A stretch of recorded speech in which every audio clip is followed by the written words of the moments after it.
Welcome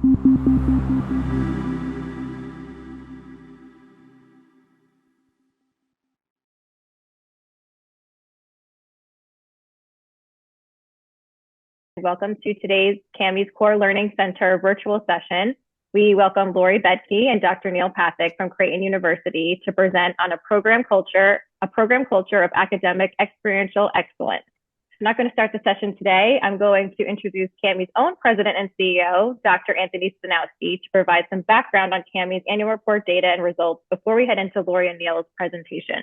So I'm going to pass it over to Anthony to start today. Thank you very much, Melissa, and welcome everyone to this special session for the Core Learning Center. What we're going to look at today is graduate student satisfaction, or the graduates of your programs, their satisfaction. Now, graduate satisfaction is a long-standing requirement for CAHME, and it's been a long-standing requirement in the self-study, and we moved it to the annual report in 2020. So the program, the standard that is related to is standard 2A5, which says to programs that you need to ensure that graduates' career preparedness is monitored, documented, and used for continuous improvement. And it also requires that you will survey graduates and determine their satisfaction with the program. Now, what changed in 2020 was very interesting. In 2020, what we did, and just go one more slide. What we did in 2020 is we standardized the satisfaction scores. And we did that to enable comparison among our programs and for the public-facing website for students to understand what programs are producing graduates that are very satisfied with their programs. And we looked at 3 different measures. One of them is the Net Promoter Score, and that's what we're going to focus on today. The second one is a more traditional 5-point satisfaction score. And then the third satisfaction element is a postgraduate dissonance score. If you had to do it all over again, would you choose to go to your program? Yes or no? So those are the 3. In terms of Net Promoter Score, for those of you who are a little unaware of it, it was based on 2001 research conducted by Bain & Company, one of the leading consulting firms in the world. And it was featured in Harvard Business Review in 2003. It was widely adopted by many industries. It's on a 0 to 10-point scale, not a 1 to 10-point, but a 0 to 10-point scale. And it asked, how likely are you to recommend, and for CAHME's purposes, your program to a friend or an acquaintance looking to advance their careers in healthcare? If you're in retail or if you're in hotels, of course, they don't ask for a program. How likely would you be to recommend this hotel or this service to people? But it's the same type of phrasing of the question. It's on a 0 to 10 scale. What the Net Promoter Score in the CAHME annual report editor is automatically calculated. And how Net Promoter Score is determined is the people who say 9 and 10s, they're your promoters, and the detractors are those people who are 6 and under. So the promoters less the detractors is the Net Promoter Score. Now, some of you might say, what about the 7 or 8s? And the 7 or 8s, as deemed by the folks who've done the research on this, are not people who are either going to promote you a lot or detract you a lot. They're really, kind of in between peoples. But it's the 9s and 10s less is the 6 and unders. And again, those scores are automatically calculated. Overall, CAHME accredited programs do really, really well compared to benchmarks. So when you look at the overall Net Promoter Score for all CAHME accredited programs, the number comes up to 54. When you look at the Net Promoter Score for the education industry as a total, it's 45. So our programs are more students who graduate from the CAHME accredited programs are overall have a higher Net Promoter Score than the education industry in total. But what's fascinating is when you look at where our programs fall on this, and this is the point of this session today. There are programs who do really well, like Creighton, who got 100 on their Net Promoter Score. That means all people who would promote and no one who is detracting. So there are, you can see there's a few of them who scored in the hundreds. And then that excellent category is what Bain & Company says Those are people who are doing world class on Net Promoter Score, a 71 or higher. The great companies are doing between 30 and 70. The good companies, or the good programs in our case, are between 1 to 29. And then there's about 13% of programs who really need some improvement on their Net Promoter Score. So with that, we're going to look at the stars of today's show, Dr. Neel Pathak and Laurie Baedke, and they're going to talk about what Creighton has done. And I think it's very fascinating, my discussions with Neel and Laurie kind of leading up to this. It wasn't by accident. And, you know, what they've done in terms of the culture and looking at the programs and working with their graduate students and their faculty is fascinating. So what you're going to hear today is an inside the look at a program that's done exceptional in this area. So Laurie, Neel, I'll let you go on from here. Thank you, Anthony. Good morning. Thanks so much for having us. And thanks to everyone who's chosen to join this morning. We're really delighted and honored to be here. I'll introduce myself briefly, and then I'll let my colleague do the same. And then we're going to walk you through our journey. But my name is Laurie Baedke. I'm the founding program director of Creighton University's Executive MBA in Healthcare Management. And Neel, do you want to hop in and introduce yourself briefly, and then we can take it from there? Sure. Neel Pathak. I'm a clinician by training, administrator by background, and a teacher by passion. I've been involved with Laurie and the Creighton program since its inception, helped with the curriculum management, and I'm the associate program director for the program right now, working with for accreditation efforts, student experience, faculty experience, and just shepherding the program along and go from there. So Laurie and I are happy to share what we have learned along our journey, and happy to answer any questions. Great. Well, just giving you kind of a high-level overview of our program. As mentioned, it's an executive MBA in healthcare management. That means that we're housed within Creighton University's Hyder College of Business here on our main campus in Omaha, Nebraska. We were founded in 2017 and welcomed our first cohort that year. We achieved our CAHME accreditation in 2000. And we'll tell you a little bit more about the program structure in a moment. But this spring, we graduated our 5th cohort. And the week after next, we will welcome our 7th cohort to campus, which is so exciting. And time really does fly. But when I had the invitation to join Creighton's faculty and to be a part of building this program, it was an immediate first call to my colleague Neel to ask if he would be willing to join me in that journey. And it's been such a treat. But telling you just a little bit about Creighton University so that we can paint the stage from an institutional perspective. Creighton is a private Jesuit institution that's located in Omaha, Nebraska. We are one of 27 Jesuit institutions nationwide. And in some, we have just under 9,000 students as a part of our institution. About half of that is undergraduate and half is professional schools among a variety of our different disciplines across campus.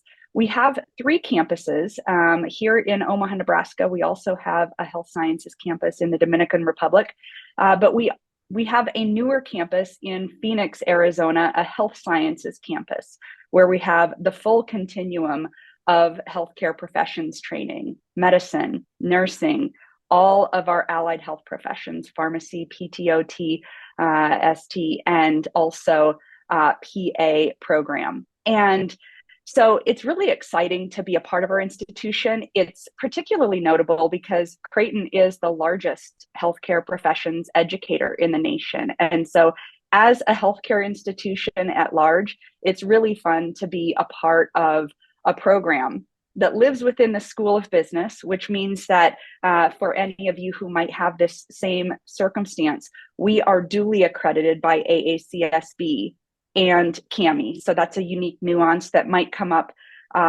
momentarily. But the last piece that I want to mention about our institution at large is the importance of our alignment to our university's mission as we established this program, and then a really intentional effort that we undertook to engage individuals from across our campus, specifically given that we're a healthcare MBA, and specifically given that we're a substantial healthcare institution.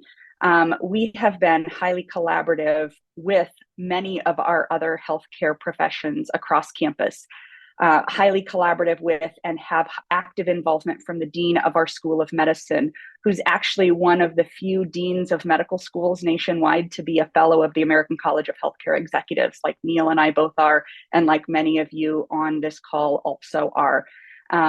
At the time that we founded our program, our dean of the graduate school here at Creighton was a clinician by background, a physical therapist. She has since retired, but she was integral in as an advisor to us and very collaborative with her, as are a number of other individuals from our School of Nursing and the other allied health professions. And that involvement is incredibly evident as we carry forward our CAHME accreditation as well, which certainly informs the way that we lead our program, but is also incredibly important as it pertains to the way that we have institutional support in the way that we carry forward the program. All right, thank you for that, Laurie. So I'm going to dig in a little bit on how we designed the program from ground up, and we'll tell you a little bit about a story about how we got to this experience that we have right now with the student experience and faculty experience. So as Laurie mentioned, ours is an executive format program. It's delivered in a hybrid manner. The program itself is 18 months long. We have 45 credits, and throughout the hybrid program, the students are required for 4 times to be on campus for 4 days, and those are their on-campus residency. So that's a little bit about just the structure of the program. I'm going to talk about the composition of the program a little bit. We have students from across 23 states, from 12 clinical disciplines, equal ratio, almost an equal ratio of male to female.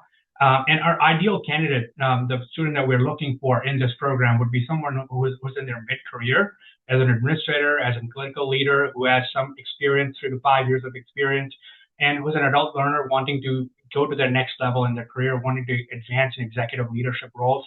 So that's a little bit about the composition of who we have as students in our program. So now I mentioned what are some of the building blocks for the program, right? So Laurie and I had a shared vision from day one that we wanted to cater our program for academic excellence and student excellence, and make sure that we also take care of faculty experience along the way. So how do we even set up the program that tackles all of those 3 building blocks? First, we wanted to make sure that we adhere to a competency-based learning model. To do that, we first looked at so many different competency models that were available. Working with CAHME before, working with you all before, really gave me a lot of insights into terms of what works best within the mission of the program that we are leading. And we ended up with the HLA competency model after reviewing many competency models. And also from the HLA competency model, we did a very deliberate effort in reviewing the 300 plus competencies that HLA had and narrowing it down to 30 plus competencies that we selected for our program based on the mission, based on the adult learner that we're going to have. So it was a very consistent, methodical process to select the key competencies for the program, which were aligned to the mission and vision of the program. And then, because we had the opportunity to design the program from ground up, which I think is an advantage, we were able to design our syllabi consistently, systematically, with the guidance that we received from CAHME, with including all of the competencies in the syllabi in a structured manner that the students and the faculty had access to and had input for. So we knew that we were drafting something from the ground up. So why don't we adopt some of the best practices from across the country and build that, bake that into our syllabi. So each of those building blocks, syllabi, competency, they were very thought through before we launched the program. Now I'm going to talk a little bit about the online platform, given that 80% of the program is offered online and 20% is on campus. We were very thoughtful in terms of how do we design the online component of it. What's the student experience when they're accessing our platform? So the platform we use is the Canvas platform, like many of you do. We call it the Blue Line platform with the Blue Jays. But the Blue Line platform was also very systematically designed, meaning each course shell has some sort of a standard structure and element to it. So students, when they go from one course to the other, they know exactly that here's where I'm going to find the discussion boards. Here's where I'm going to find some of the resources. Here's where I'm going to find the library resources. And every course shell has that systematic structure built in to Blue Line. I'll say this: when the site visit team saw and assessed our program, the Blue Line platform itself was cited as a strength in the way it was structured, in the way the content was delivered, because we have also baked in rubrics in each and every course, in each and every assignment that tracks those student level competencies that we know that is a big part of competency-based education. Can we do better? Yes. Are we doing that? Yes, we're continually seeking feedback to make that process better. But it was a very thoughtful approach in building the program before launching on how that online experience has to also cater to the students. So that's a little bit about the online platform. Now, let's just talk about the overall experience, because Laurie and I came from different roles, and as I mentioned, we shared this vision of how can we reduce the friction for our students, for our faculty members, as they join the program, as they interact with the program, right? So that was a part of all of our discussions, and it could be the residency day experience, it could be the online interface experience, it could be the commencement experience. We would craft each of those experiences to reduce the friction points from day one. This is from 2017. So that we didn't even know or have the Net Promoter Score discussion with Anthony at that time, but that was a part of our shared vision with Laurie and I. And how can we cater the program so that when students come on campus, they've experienced the least amount of friction. And I can give you so many different examples. I'll just give you a couple. Even the way that textbooks are delivered to our students before they show up, how they are delivered. At first, they were delivered on a term by term level. So there could be some shipping delays, there could be some address changes. But then we heard from students in our very first year and changed the process in our next year. All of the books for the whole program, for all courses, once we get an approval from all of our faculty members, are shipped at once.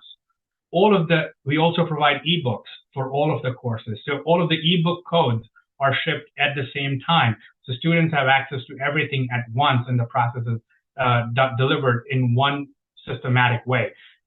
How they choose to get the parking information, how they choose to have the curriculum changes or any of the assignment changes. There's a constant feedback loop, and we'll touch upon that a little bit in our next slide. But all of those were systematic, thoughtful experiences that Laurie and I wanted to craft at the launch of the program. So I'll go to the next slide here that talks a little bit about the practitioner faculty model that we have. And I'll say this at the start: we are blessed to have a family of faculty members who are coming in from the real world, teaching us and our students, giving them the best experience from the real world.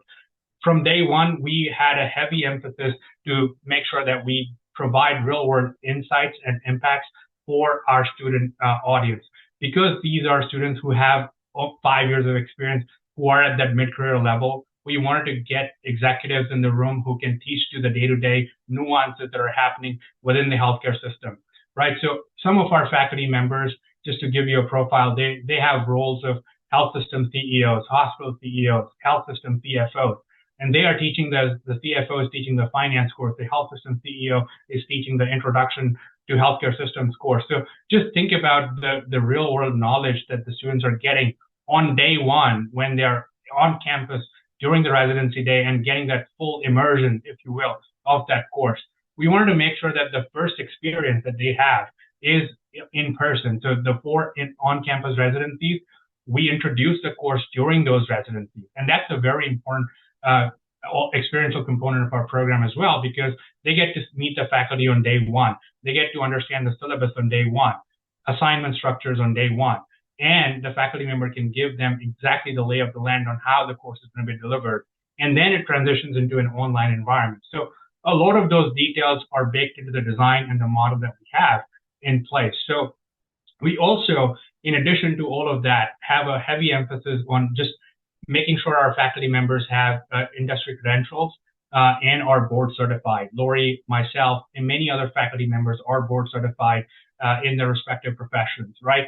So there are some faculty members who also serve on CAHME Standards Council, CAHME Accreditation Council. We get a lot of counsel from them. At our faculty meeting, it's a really collaborative session where we all learn from each other and make sure how can we make the program better. So that model itself has also helped us a lot. Intentionally, in addition to that, competency-based learning doesn't come naturally to all faculty members, especially when they're in the field and are practitioners. So Laurie and I, from day one, wanted to make sure that we invest time and resources so that all faculty members are fully first understand and appreciate the competency model that we picked, why we picked it, and then how are we going to continually assess on the competency model? And then how do we make our faculty members' lives easier for assessing, and not just the faculty member, but also the student. So how can we find creative ways for assessment for some of those student level competencies and program level competencies? All of this is part of our discussion with the faculty members as well. So the other part that I do want to highlight in this is shifting gears is our emphasis on real world learning is great, but given our audience, we also wanted to push that up a notch. And how can we provide experiential learning and simulation-based learning? And we've built on this experience year over year, starting in 2017. So it was not just, oh, we had this from day one. No, we carefully curated some of these simulation-based experiences and experiential-based learning experiences. As we learn more from the industry, as we learn more feedback from the students, what helps them, what does not help them. And we quickly realized that some of the simulation-based learning tools that we have out there were really helpful for our students. So I'll give you a few examples of what we use. We use the Friday night at the ER simulation exercise in our very first residency. What that helps us do is stimulate students to think about systems-based thinking. I am a trained guide facilitator for Friday night at the ER, and so we could conduct Friday night ER sessions for multitude of our cohorts, right? And we saw the spark in their eyes after the end of the simulation. Oh my God, if we just did this, we could have done this better. The outcome could have been a lot better. So introducing that at the very first residency, making sure that they understand what they're getting out of this experience was very important. After that, a team of faculty members, Laurie and I, designed and created, it was a homegrown financial simulation model. We all know the finance courses can be a little bit dry. So how can we make that as an experiential based learning? So we created an exercise, a simulation exercise, designed, created ourselves, and we implemented that also for our students, and that was very well received. In addition to that, we used a Harvard-based Harvard Business Review Publishing simulation on cybersecurity and cyber attack in our health IT course. So those simulation experiences are stacked at each and every residency. And most residency days, which are in person, we value that 8 hours of real estate that we get with our students. How can we make that more engaging? How can we make that more interactive? And as we go into some of the next slides, we'll also, how can we learn from our students what's working for them and what's not working for them? So that is very intentional for our program, and we'll reserve that for the next slide. But those are just some of the points or building blocks, if you will, that help us be where we are today. And those are some of our practices. Laurie, did I miss anything? Do you want to add anything before we go on the next one? You know, that was fantastic, Neel. And I'll nudge you to one question that was put into the chat that you briefly mentioned, but I'd love you to point just a little bit more intentionally to, and that's, do we launch our competencies on day one or over time? And so maybe you could provide just a little bit more explanation than you already did to describe how each course our faculty members introduce the competencies within each syllabi. Yeah, so great question. Thank you for asking.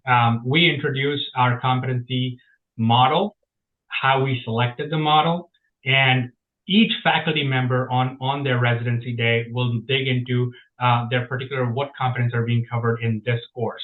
So as program leaders, Laurie and I will first introduce them do the competency model, the importance of the competency model, how they should be viewing competencies as a student, meaning, are they really getting critical thinking out of this course? Are they really getting quantitative analysis out of X course? And we explain that model to them. And then we also explain how we're going to track those competencies on a course by course level and how that will be stacked for the student level as well. Once we give them that overview in our very first residency on the very first day, I know it's a lot of information, but we think it's an important and integral part of the program. So we covered that in our very first residency. And then that sets the stage for our individual faculty members who are teaching those 4 days that, okay, well, now you fully understand the competency model. In this particular course, we're going to focus on 5 competencies, and here they are. And here's how they're going to be assessed with the assignments, and here's how they're going to be linked with the assignments. So that's the structure that happens on day 1 in person during those on-campus residencies.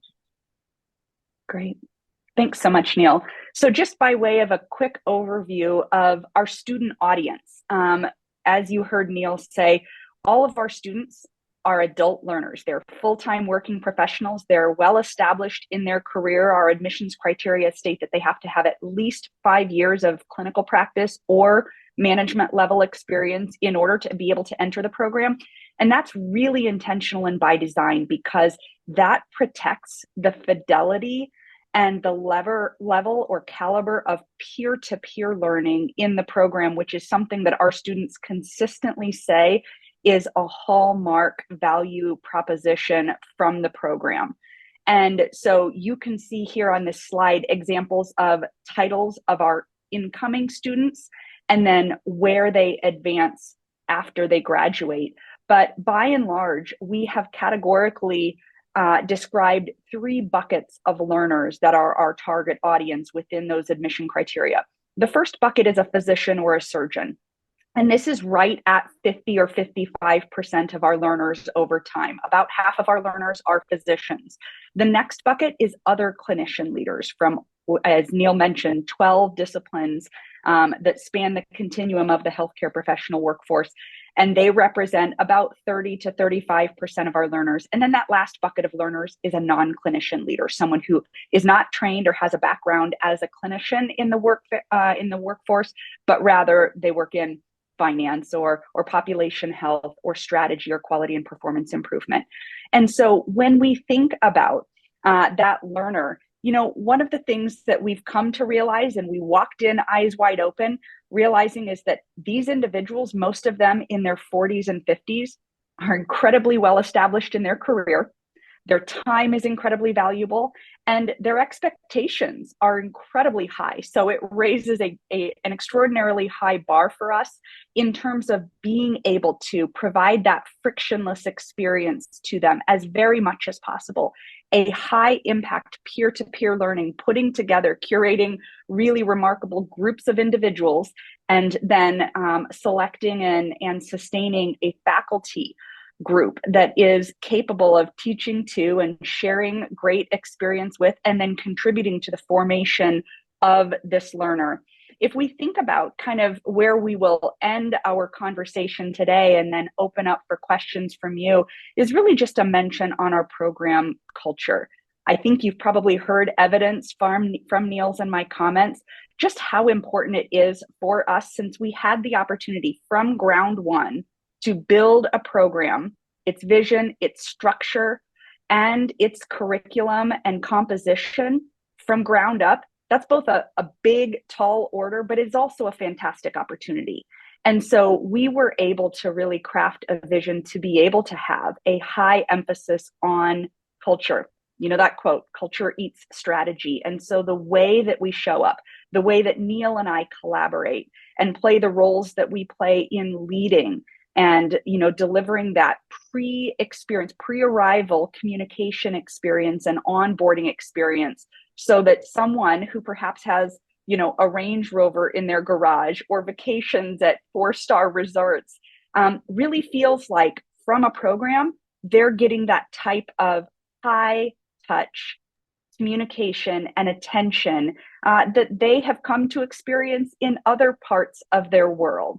And also, really making sure that we have that ability to have a networking rich environment. In addition to the academic formation of our learners, we've strongly embedded executive coaching and leadership formation into the learning experience, which means that we're giving them, in addition to a diploma on their wall, a lot of leadership formation, which is one of the Jesuit charisms in line with our institutional values as a Jesuit institution, but really just one of those core needs that leaders have, healthcare leaders need as they're thinking about the challenges that will be at their doorstep now and continued moving forward. It's a way for us to kind of live our values in terms of the way that we show up for our students. But I think that openness to feedback that you heard Neel mention, this is a very iterative process, both in the way that we conduct the required qualitative and quantitative survey instrument, but we carry that forward such that in those 4-day residencies on campus, at the end of every teaching week on campus, Neel and I sit down with our learners in the classroom and really vulnerably accept their feedback. And may I say, they are not shy. They are very forthcoming, and that can be humbling. But on the other hand, we view it as data. We look at it as an opportunity to refine and iterate and then apply and tweak our approach year over year. And some of our longest standing student alumni who continue to be a part of gatherings that we have, or communicating with prospective students and sharing their experiences in the program and carrying forward that recommendation, would say to us, sometimes we're really hard on Neel and Laurie and we shoot them straight, but they always receive our feedback and then apply it. And that is a blessing and a curse, because as a high achieving professional, neither Neel or I really wants to hear where we have room to grow and improve. But the worst thing that we could do when a student blesses us with the gift of candor would be to not receive it or not make change around it. Neel, anything else to add from a program culture perspective before we open for Q&A? Yeah, so I'll just expand a little bit on what Laurie mentioned about the openness to feedback. That, again, she mentioned this is an iterative process. So I'll just give you a little bit more insight into it. Because you have to understand, students are not necessarily going to open up until you create that safe space for them. Quantitative feedback is great, but we also learn a whole lot from qualitative feedback. And we are very intentional, meaning we say these words out loud. This is a safe space. You will see some of those changes, either if we can do it for your cohort, or it'll 100% benefit the cohorts coming after you. So we make that very intentional push for them to speak up on any issues that they are facing throughout the program. And it could be as minute as, how was your experience logging in to the Blue Line platform, or how did you find the full teaching day that you just had yesterday? So everything, what part of it worked, what didn't work, why didn't it work, how can we make it better? We also then take a consensus. If this is a change, do you think this is a change that's better for everybody? Or is this just your personal preference? Because not everything that we're going to receive is going to be actually a change process that we'll initiate. But we'll then get consensus on if this is a change that you want for future cohorts. And if we get consensus on that, we've made multiple changes that we've gotten consensus on with regards to how we've designed the curriculum, with regards to how discussion boards are implemented, with regards to how a lot of the other processes we've implemented. So those are important things, because then they're seeing the change while they're in part, we're communicating those changes. Hey, because of the discussions we had, we made this change. So they see that live. And just recently, Laurie, we got that really good email from one of our alumni that told us just that they hear the feedback, but they also implement it. So I just wanted to add a little bit more on that. Yeah, I'll close with a funny anecdote on that comment that we got back from one of our cohort 1 alumni. He's a surgeon and a very, very well established individual. And when we emailed him and all of our alumni to let them know of our being notified about this 100 Net Promoter Score. He replied to all and said, NPS score 100, that's not particularly surprising. And he's been one of our most candid, critiques, but in a really candid and well-intended way that seeks to make us and the program better for everyone that follows. And so I'm curious, with the remaining time that we have left, any questions from the room that we haven't been able to address or that you'd love for us to dig into a little bit more fully? Laurie, Neel, that was an amazing presentation. And I think, just kind of reflecting on it, I have to say, I got questions from other programs. How, Creighton got 100 and my well-established, long-standing program only got X. Why, is that a true number? And when you hear everything you've done, including delivering the books to the students before, yeah, I understand why that occurred.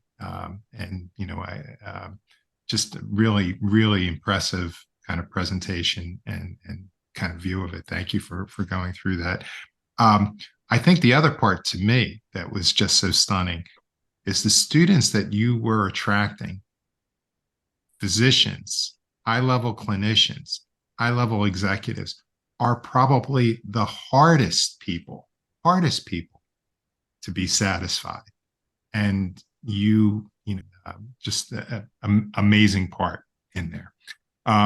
So there's a couple questions in the chat area. So let me kind of go through those. One person mentioned about AACSB and CAHME that you're accredited by both. What indirect measures do you use in quality improvement? Yeah, so I can take that on.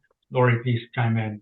We of course do use a lot of direct quality measures through quantitative surveys, but we also have this very strong tie-in with just the Hyder College of Business, where our program is housed, and we have a very strong connection with the leadership there in terms of what are some of the program goals? How can we grow as a program within the Hyder College of Business and the larger university? How do we stay connected with the mission? So we have those conversations with the leadership indirectly to improve on program goals, program metrics, and a lot of that is then substantiated again with some of the quantitative metrics that also help you tell how the program is doing from a numbers perspective, from a finance perspective, and from an experience perspective. So I just thought I'll give you the broad answer. Laurie, anything that you wanted to chime in on?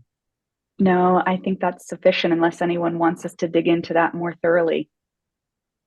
And, Michael, thanks for bringing that question up too. Just as a reminder to everyone here, is CAHME and AACSB have agreed to do joint site visits. So Neel, your next site visit, let's try to line that up with the AACSB one, as we've done with probably somewhere around 8 programs, I think, right now with CAHME. And, I think any of the AACSB programs that are interested, give me a call or give Eric Brichto a shout out, and we'll try to make sure that you kind of get into that approach. Neel, one of the questions and if you could, I'd like you to go on the slide deck number 21, page 21 for a second. So I think all of you saw the question on there or the slide that Laurie and Neel presented that said, hey, here's, some people coming into our program, where they started and where they've kind of ended up. And all of us know you can kind of cherry pick people in your program and go, hey, look, this person went from, the janitor to the CEO, and that's because of our program. But this data here, I think, is the fascinating kind of proof in the pudding for you. And this comes from CAHME's annual report benchmarker, that once you sign up for CAHME and once you enter information in your annual report, this data is available to you. What we did here is we took a look at Creighton's performance and we compared it to other executive level programs with a cohort, other executive programs with a cohort. And the question is, where did the students go after graduation.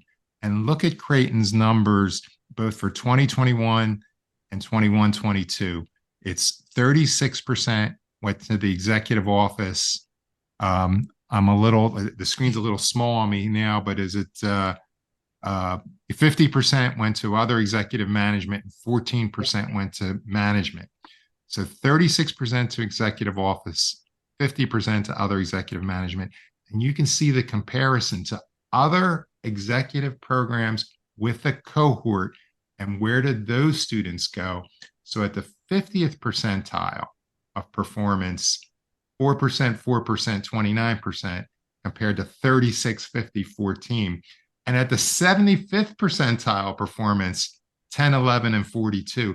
So you guys are performing at exceptional levels of performance for the students you're recruiting in, and where do they go afterwards?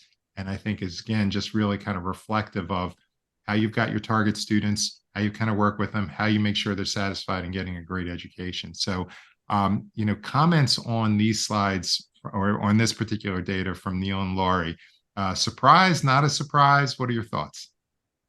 Not fully surprised. And the reason why is we get a really good student audience in every cohort, and we're intentional about it. Our admission requirements are very open about it. And we're fortunate and blessed to get that diverse body of student experience that once they go through the program, they will be going through the next stage in their career where they would like to go. So I'm glad that, again, as I told you, I haven't looked at that data long ago, but thank you for sharing this. This solidifies our commitment to make sure that we are very intentional in terms of who we get into the program in the first place, and then how do we nurture them through the program so that they can get to that next level that they're intending for. So I'll let Laurie take on any additional comments. The only thing that I would add to that is just the strong desire and appetite that our learners have for networking. And so one of the reasons that we designed a cohort-based program, that it's 18 months long. And so to give you a context, we welcome a new cohort every October. So the week after next, our new incoming cohort will come to campus for the first time for 4 days. And the cohort that is 2/3 of the way through their journey, they came as new incoming students last October. They're now here for their 3rd visit, and they'll be finishing their journey in April. But that means that we have intergenerational networking at every stage of the journey. And so these learners get to connect with the cohort above them and the cohort below them and our network of faculty who are practitioners from all across the nation. And that really rich networking formation component of the program and the diverse leaders that people get to be in the room with contributes both to the peer-to-peer learning. Having folks from academic medicine and folks from private practices that are, those that still remain, those large private practices or critical access hospitals, or biotech and pharma even, who are a part of the program, experiencing each of the academic topics within the curriculum through the lens of the faculty and the actual teaching itself, the coursework itself, but then also the individuals within the cohort, is something that really optimizes a student's level of connection to the program and each other.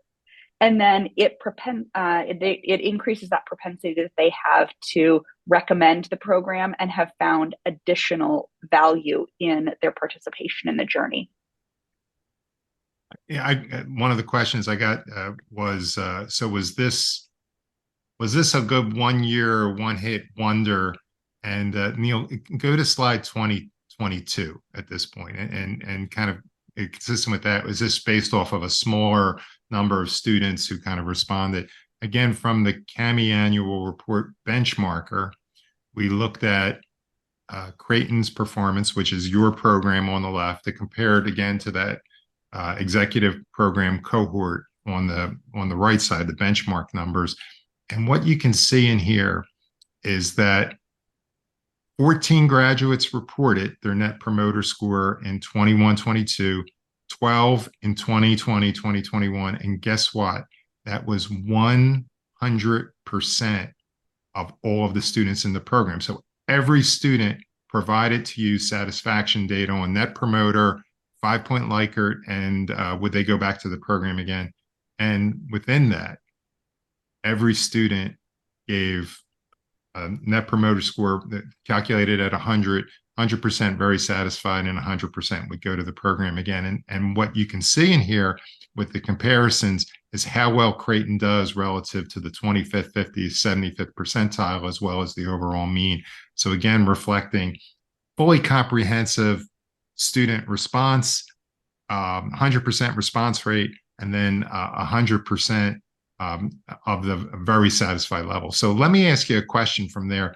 How did you secure that high of a response rate from your students? How did you get, again, you see programs kind of going from 45 to 75 is the 25th to 75th percentile.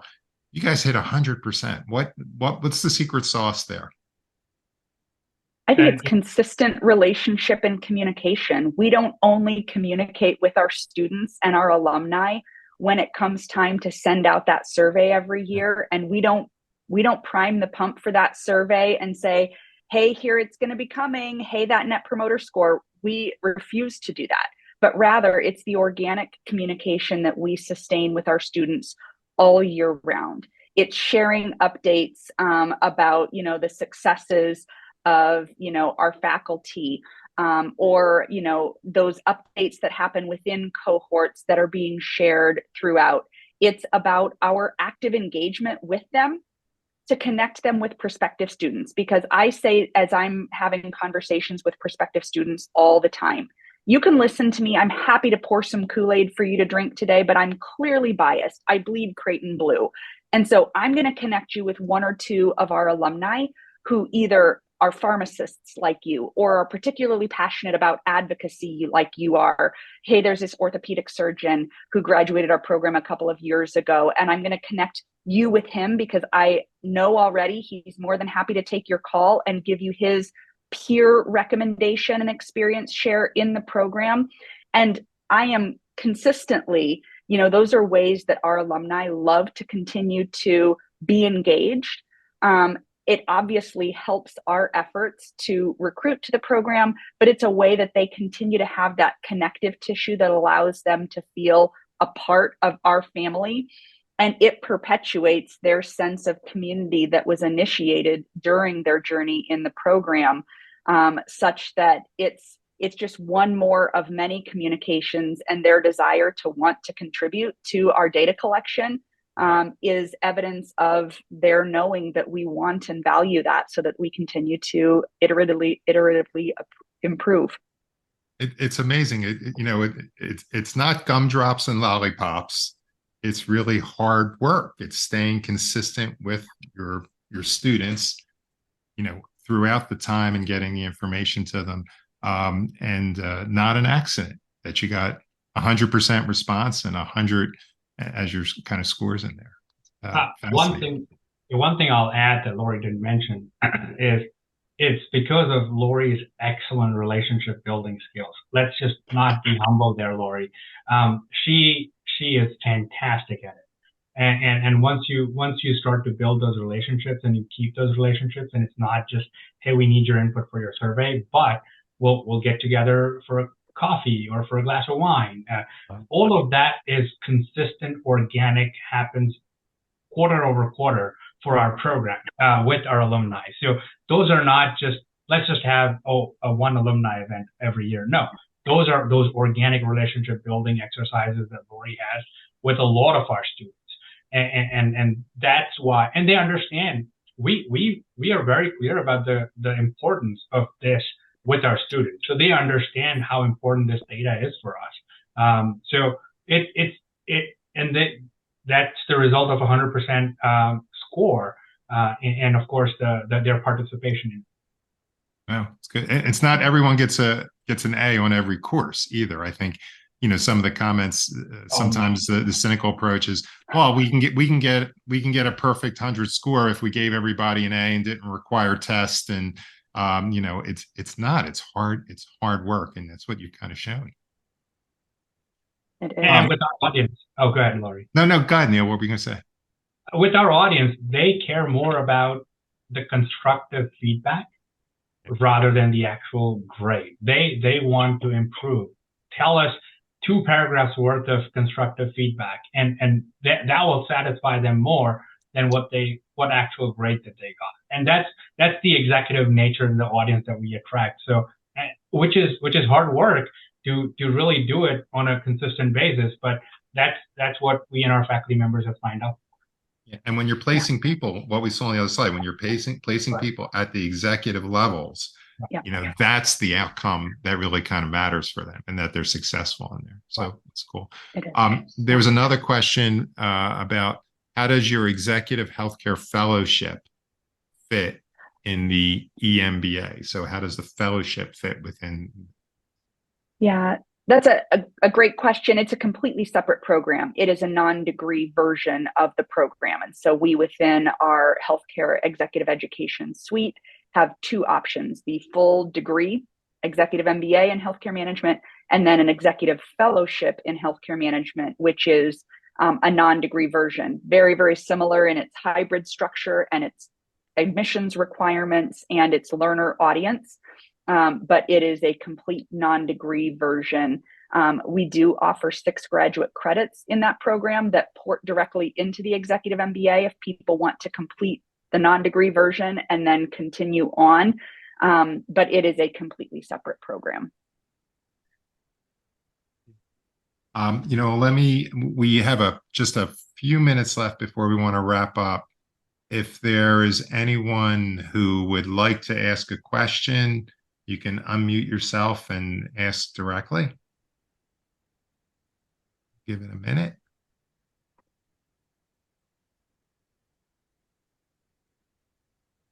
Melissa, I don't think we do. I think we've covered everything we needed to. If you want to kind of wrap up, and Neel and Laurie, thank you again. Thanks for your time and sharing what you've done. Yes, thank you, Neel and Laurie. That was very informative. So just as a reminder, the session is being recorded. So if there's other faculty that weren't able to attend today, please make sure you tell them to be on the lookout for the announcement that will come from me via the CLC. So also check your junk mail, because sometimes they go there. And then just with kind of the benchmarking, as Anthony mentioned, if you had any questions about CARB, you can access that through CARE. And if you had any questions how to access that or use the benchmarking tool, you can contact Michelle Petroselli on our team, and she'll be happy to kind of assist you with that. And I know there's a lot of different logins and things like that. So if you had any questions or you wanted to use the benchmarking tool yourself and kind of see how you compared our program, feel free to contact her if you're unable to access it or had any questions about it. But then again, taking it a step further with all of you on the call, if you wanted to benchmark your program or see more about Creighton and how they performed on their site visit, don't forget you have access to EB 2.0 within the CLC. So you can pull up their site visit report. Whatever active programs we have through the accreditation process right now, they will be blue linked. So in EB 2.0, you can pull up their site visit reports and kind of, use that as process improvement. We don't want you to use that for anything else, but kind of compare and see what they did exactly within the specific criterion to kind of compare and benchmark yourself within. So any other further questions about the CLC or upcoming events, feel free to reach out to me. But that's going to conclude our presentation today.